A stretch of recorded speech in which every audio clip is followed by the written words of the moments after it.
শুভ সন্ধ্যা। আজকের গন্তব্য শ্রীমঙ্গল। দুটি পাতা একটি করে দেশ শ্রীমঙ্গল। যেদিকে দু চোখ যায় শুধু সবুজ আর সবুজ। সুনীল আকাশ, দিগন্ত জোড়া বিশাল হাওর, সাজানো সবুজ চা বাগান আর সুউচ্চ সবুজ পাহাড়ি টিলার নয়নবিরাম দৃশ্যাবলীর দেশ শ্রীমঙ্গল। অর্থাৎ শ্রী অর্থ সৌন্দর্য এবং মঙ্গল অর্থ শান্তি। সুন্দর ও শান্তির দেশ শ্রীমঙ্গল।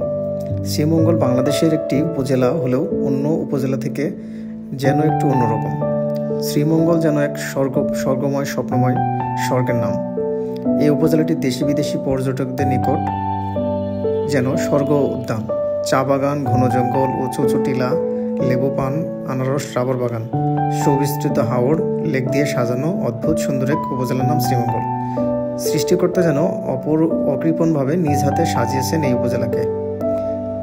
শ্রীমঙ্গল ঢাকা থেকে খুব একটা বেশি দূরে না হয় অনেক টুরিস্টের ক্ষেত্রে শ্রীমঙ্গলকে পছন্দের তালিকায় রাখা হয়। আপনিও খুব সহজে শ্রীমঙ্গল যেতে পারেন।